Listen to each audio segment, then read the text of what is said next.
She was a dancer and choreographer, a teacher, activist, and anthropologist. Well, in honor of Women's History Month, WGN's Gaynor Hall takes a look back at the incredible life of Katherine Dunham and how her legacy continues to move people. Yeah, so it's nice and smooth. Dance is breathing for us. And breathe. And breathe. There's rigor in it, but there's also joy and release.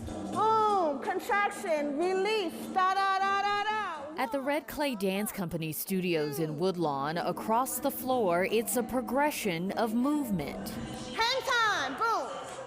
Progress through movement. It's from within, and it's something that we carry in our DNA. I feel like I knew Dunham, just like from a natural, innate way that I wanted to move. Dunham technique was just already in me, but I was formally introduced to her technique and her philosophies in high school. It should feel like that. You know what I'm saying? It should feel all of that. Vershawn Sanders Ward is Red Clay's founding artistic director and CEO. She's also in the process of becoming a certified teacher of Katherine Dunham's technique. She was a trailblazer. She was brave. She was extremely intelligent. She understood her inner power.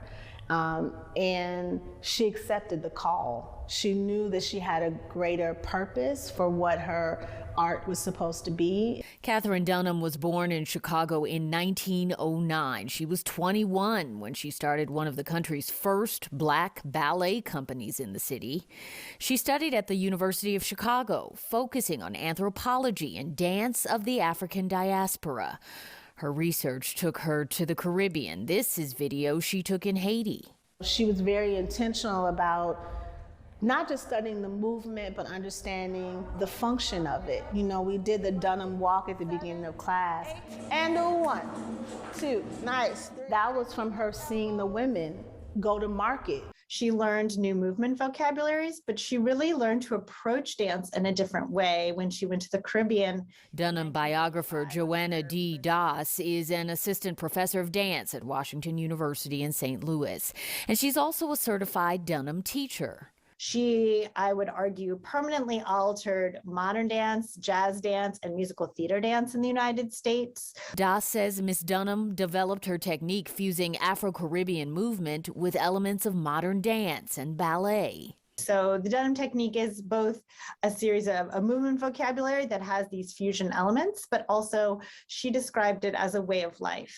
There are all of these ways that Dunham technique is a part of the story of Black culture in the United States and the broader African diaspora that goes beyond the physical movement.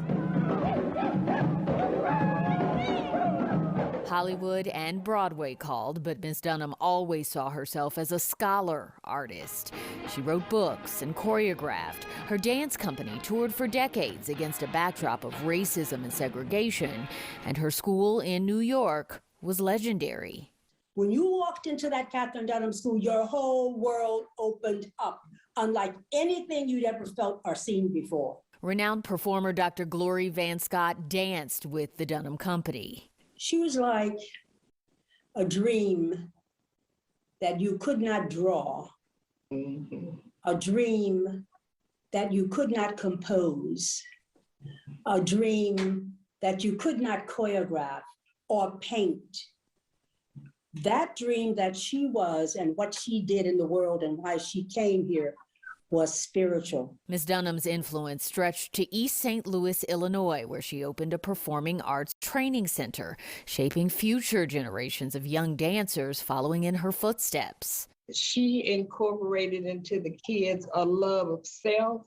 Donna Polion saw the impact on her own daughters, and Ruby Street became the center's dance director. Dunham technique, a lot of people think that it's just physical, but it's not. It's spiritual and mental as well. Even in her 80s, Miss Dunham's activism continued. She made headlines with a hunger strike, protesting the U.S. government's treatment of Haitian refugees. This is a peek inside the Katherine Dunham Museum in East St. Louis. Board President Lorenzo Savage is working on plans to renovate property that once belonged to her. And that's gonna bring dancers and artists back again to visit the city. Katherine Dunham died in 2006. She was 96 years old. 1, 2, 3, 4. Cross. But her spirit lives on in her technique and teachings, It means that I'm a part of her legacy. connecting history, honoring culture, and always moving forward.